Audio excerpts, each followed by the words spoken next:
messieurs, bonjour et ravi de vous retrouver à ce flash d'information sur la RTB. Deux projets de loi étaient sur la table des députés hier soir à l'hémicycle.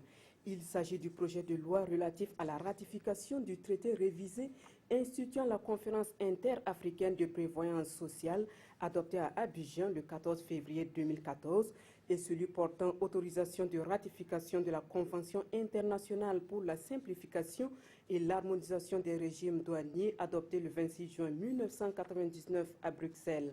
Ces projets de loi visent respectivement à améliorer la prévoyance sociale des États membres et à favoriser le développement du commerce.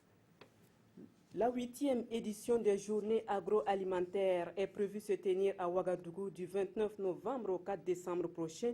Ce jeudi, le comité d'organisation a animé une conférence de presse, le but étant d'informer le public sur les grands axes de l'événement. Cette 8e édition sera placée sous le signe de la maturité. Elle aura pour thème le marché, courroie de transmission des biens et services entre les nations. Du matériel de topographie au profit du lycée technique Aboubakar Sangoulé Lamizana, le nouveau nom du lycée technique de Ouagadougou. Parmi les filières enseignées dans cet établissement, il y a la topographie, une filière qui a pour principale mission de former les futurs géomètres topographes du Burkina. Et pour une formation de qualité, du matériel adapté est nécessaire. C'est pourquoi le 8 novembre passé, le ministre en charge des infrastructures a remis du matériel de topographie au lycée, question d'améliorer les conditions de formation des apprenants. L'État ivoirien veut résoudre définitivement le cas de la forêt de Montpeko dans l'ouest du pays. Cette forêt où Burkinabés, Maliens et autres personnes de diverses nationalités ont trouvé refuge.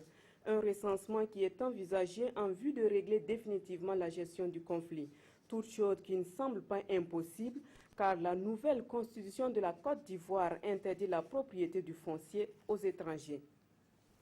Aux États-Unis, il y a eu une première rencontre entre le nouveau président Donald Trump et Barack Obama, l'actuel dirigeant du pays. Le milliardaire républicain a fait son entrée à la Maison-Blanche, mais ce n'est pas encore sa prise de fonction. C'est le 29 janvier 2017 que Donald Trump aura en sa possession les clés de la Maison-Blanche. Ainsi, le vainqueur de la présidentielle américaine est venu visiter ce qui sera désormais son bureau dans moins de 3 mois et ce sera pour les 4 années à venir.